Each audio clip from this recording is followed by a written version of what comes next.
नमस्कार दोस्तों, मैं एडवोकेट नितेश कुमार वापस आ गया हूँ आपके लिए बहुत ही इंटरेस्टिंग और बहुत ही यूनिक टॉपिक लेकर। एंड हमारा आज का जो टॉपिक है वो ये है कि आप क्या आरटीआई डाल सकते हैं एंड क्या सरकार आपको उसके बारे में जवाब देगी या नहीं देगी। तो हम आज इसी टॉपिक के बारे में बात करने वाले हैं कि कुछ बदलाव आए हैं हमारे आरटीआई के अंदर एंड कुछ लॉ के अंदर, तो हम आज उसके बारे में बात करेंगे। अब आप आरटीआई डाल के गवर्नमेंट से इंफॉर्मेशन नहीं निकाल पाओगे। उसका सबसे जो बड़ा रीज़न है वो जो नया एक्ट आया है, digital personal data protection act. समझे नहीं? तो लेट मी एक्सप्लेन। मतलब जो सिस्टम करप्शन एक्सपोज करता था वो बहुत ज़्यादा वीक कर दिया गया है, या फिर ये सिर्फ एक मिसअंडरस्टैंडिंग है। चलिए इस चीज़ को हम आज डिटेल में बात करते हैं। तो आज मैं एडवोकेट नितेश जी कुमार आपको आरटीआई वर्सेस प्राइवेसी लॉ का पूरा सच बताऊंगा, लॉ के बेसिस पर, सुप्रीम कोर्ट जजमेंट्स के बेसिस पर और रियल लाइफ एग्जांपल्स के ऊपर।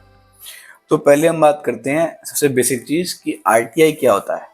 आरटीआई का फुल फॉर्म होता है राइट टू इंफॉर्मेशन, हमारा अधिकार किसी भी चीज़ के बारे में इंफॉर्मेशन, जानकारी प्राप्त करने का। तो ये एक ऐसा लॉ था जिसके थ्रू आम आदमी गवर्नमेंट से कोई भी सवाल पूछ सकता था। हमें कुछ सवाल था गवर्नमेंट से कि भाई किसने कहाँ फ्रॉड किया, इसका ऑफिसर कौन है, इसका इंचार्ज कौन है, किस प्रोजेक्ट पर कितना खर्चा किया, टेंडर किसको मिला, किस बेसिस पे मिला। तो ये बेसिकली लॉ एक आम आदमी के लिए एक अकाउंटेबिलिटी टूल था कि सरकार से हम पूछ सकते थे कि आप किस चीज़ के लिए अकाउंटेबल हो, आप इस चीज़ के लिए कौन अकाउंटेबल है, इसमें घोटाला कैसे हुआ, किसने किया, कौन ऑफिसर इन्वॉल्व थे, कितना खर्च हुआ, कितने करोड़ का घोटाला हुआ एंड ऑल। तो बेसिकली आरटीआई एक सिस्टम था जो बहुत ट्रांसपेरेंट बनाया गया था ताकि हम करप्शन को या करप्ट लोगों को एक्सपोज कर पाए। तो बहुत ही पावरफुल वेपन था एक आम आदमी के लिए, एक आम जनता के लिए, एक आम नागरिक के लिए। अब आती है एंट्री डिजिटल लॉ की, जो हमारा नया एक्ट कर रहे हैं, digital personal data protection act, जिसको हम डीपीडीपी एक्ट भी कहते हैं। तो इसका बहुत सिंपल सा पर्पस है कि आपका जो पर्सनल डाटा है, जो आपकी पर्सनल इंफॉर्मेशन है, उसको प्रोटेक्ट करना। जैसे कि आपका नाम, आपका मोबाइल नंबर, आपका एड्रेस, आपका आधार नंबर एंड ऑल। तो सुनने में लगता होगा कितना अच्छी चीज़ है, हमारा right to privacy article 21 of constitution of India के अंदर हमें प्रोटेक्ट कर रहा है। बट ये कितना ज़्यादा आपके लिए खतरनाक एंड कितना आपके खिलाफ हो सकता है, हम उसके बारे में बात करेंगे। तो सुनने में कितना अच्छा लगा होगा आपको कि यार हमारी personal information like Aadhaar number, mobile number, email address, name and all को डिस्क्लोज नहीं करता है, उसको सेव करता है। लेकिन प्रॉब्लम स्टार्ट ही यहीं से होती है, इसी एक्ट की वजह से, जो कि ये है कि ये हमारे आरटीआई को डायरेक्टली इंटरसेक्ट करता है, उसको इंटरप्ट करता है, उसको डिस्टर्ब करता है। अब आप मान लो कि आपने एक आरटीआई डाला कि किस ऑफिसर ने कोई प्रोजेक्ट को या कोई टेंडर को या किसी भी मिशन को अप्रूव किया, जिससे आप पता लगा सकते हैं कि भाई कौन इन्वॉल्व था। तो आपको आरटीआई से सीधा जवाब आएगा, गवर्नमेंट आपको सीधा जवाब देगी कि जी ये एक पर्सनल इन्फॉर्मेशन है, हम आपको डिस्क्लोज नहीं कर सकते। जिससे क्या होगा, उस पर्सन का नाम या जो भी पूरी टीम है, जो भी पर्सन इन्वॉल्व है, उन सबको शैडो कर लिया जाएगा, उन सबको सेव कर लिया जाएगा थ्रू दिस डीपीडीपी एक्ट। अब आपको सुनने में कितना अच्छा लगा होगा पहले कि आपकी राइट टू प्राइवेसी मेंटेन हो रही है, आपका नेम, मोबाइल नंबर, आधार नंबर शो नहीं हो रहा है। बट ये सुनते ही आपको लगा होगा शॉक, यार ये तो हमारे फेवर में था या हमारे खिलाफ था। तो अब आप सरकार से कोई भी सवाल पूछेंगे तो सरकार बहुत ही आराम से आपको बोल सकती है, जी this is an personal information, we can't disclose it to you. तो आपको सवाल का जवाब भी नहीं मिलेगा एंड आप सरकार से जवाब मांग भी नहीं पाएंगे। तो यहाँ से असली कन्फ्लिक्ट, असली कहानी शुरू होती है, ट्रांसपेरेंसी वर्सेस प्राइवेसी। तो ट्रांसपेरेंसी अलग चीज़ होती है, हमें पता है, एंड प्राइवेसी एक अलग चीज होती है। जो लॉ आपकी प्राइवेसी प्रोटेक्ट करने के लिए होता था, अब वो लॉ सिस्टम को ओपेक माने कि धुंधला बनाने में हेल्प करेगा। उससे सरकार को किसी भी चीज का इंफॉर्मेशन डिस्क्लोज ना करना हो, अपनी मनमानी करनी हो, कुछ भी करनी हो, they can easily do that because of the DPDP act. तो अब हम बात करते हैं कुछ सुप्रीम कोर्ट के बारे में एंड कुछ उसके जजमेंट्स के बारे में, केस लॉ के बारे में। तो एक बहुत ही लैंडमार्क जजमेंट था सुप्रीम कोर्ट का, justice K S. Puttaswamy versus union of India के अंदर। तो एक लैंडमार्क जजमेंट है सुप्रीम कोर्ट की, जिसने क्लियरली बोला है right to privacy is a fundamental right under article 21।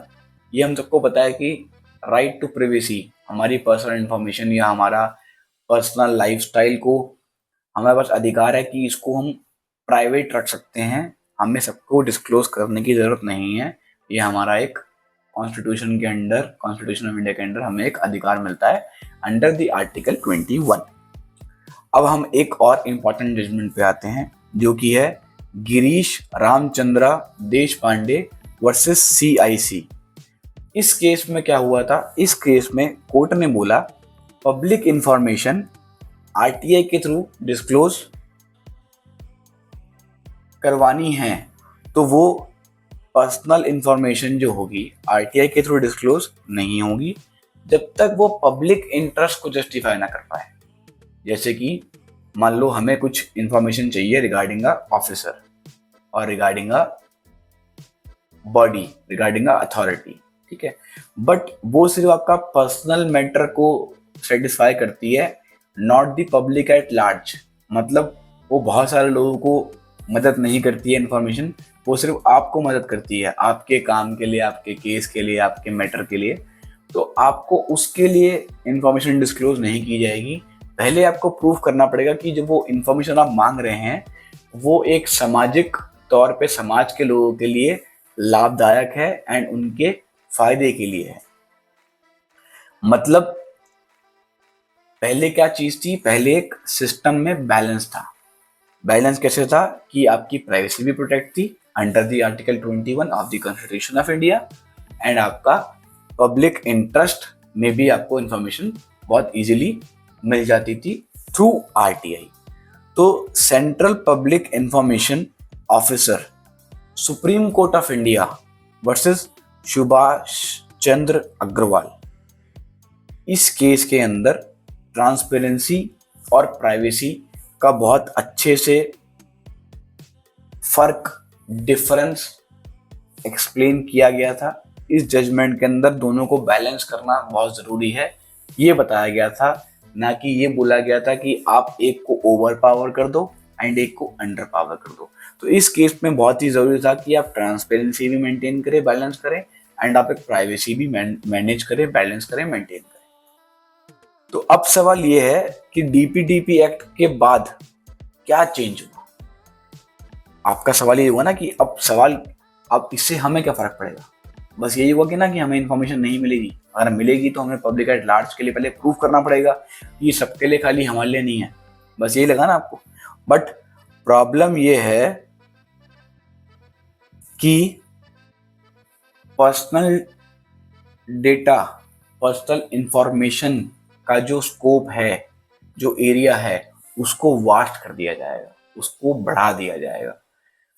मतलब कि जब हम RTI फाइल करेंगे against any department, any officer, anyone, तो पहले हमें उसका उनको आंसर देना पड़ता था, नो मैटर, चाहे जो भी हो। बट अब उनके पास right to privacy DPDP act के अंडर उनको ये पावर मिल जाएगी कि अपने वो उस चीज को, स्कोप को, राइट टू प्रिवेसी को बढ़ा दें कि हम एक ऑफिसर की पर्सनल इंफॉर्मेशन, उसका नाम, उसकी डेजिग्नेशन, उसका ऑफिस आपको डिस्क्लोज नहीं कर सकते हैं, इसलिए हम आपकी RTI का जवाब नहीं दे सकते हैं क्योंकि ये राइट टू प्राइवेसी का ब्रीच है। अब कल को मान लो आपके पास बहुत अच्छा मौका हो या आपको किसी भी सिस्टम को, किसी अथॉरिटी को, किसी डिपार्टमेंट को एक्सपोज करना हो फॉर दी करप्शन, किसी भी डिपार्टमेंट को, चाहे वो ट्रैफिक का हो, पुलिस का हो, इनकम टैक्स का हो, what ever it may be, कोई भी डिपार्टमेंट हो।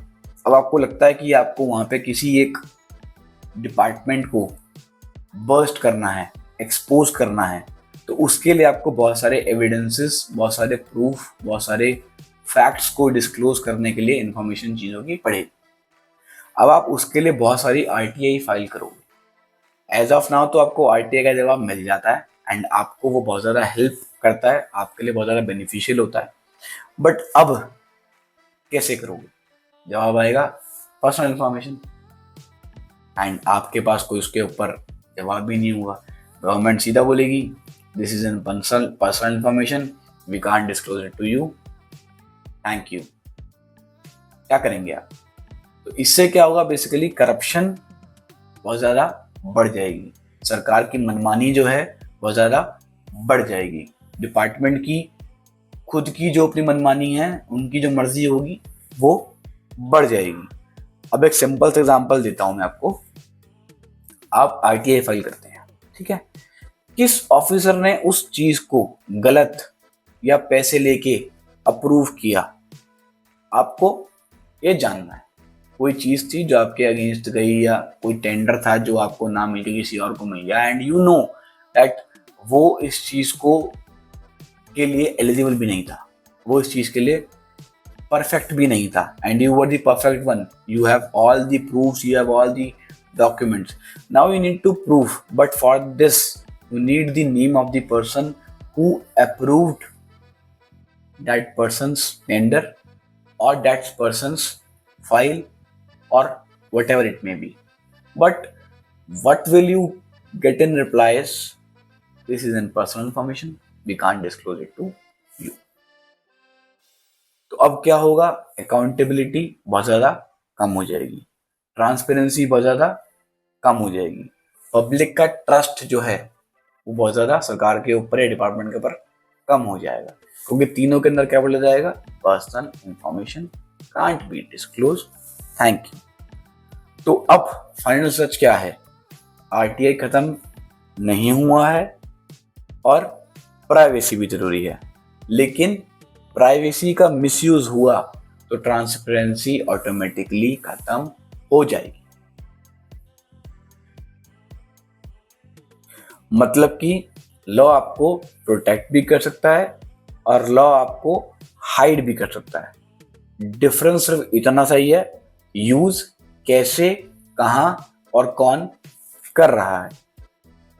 तो अब आप बताओ, आपके हिसाब से ज्यादा इंपॉर्टेंट क्या है, प्राइवेसी या ट्रांसपेरेंसी? कमेंट में जरूर लिखना। मैं हूं एडवोकेट नितेश जी कुमार, मिलते हैं फिर से किसी नई वीडियो के ऊपर। कोई भी टॉपिक हो आपका जिसके बारे में आपको इन्फॉर्मेशन चाहिए हो मेरे से, तो do let me know in the comment section. And आपको वीडियो इंफॉर्मेशनल या कुछ अच्छी लगी हो तो do like, share, comment and don't forget to subscribe to our YouTube channel. नमस्कार।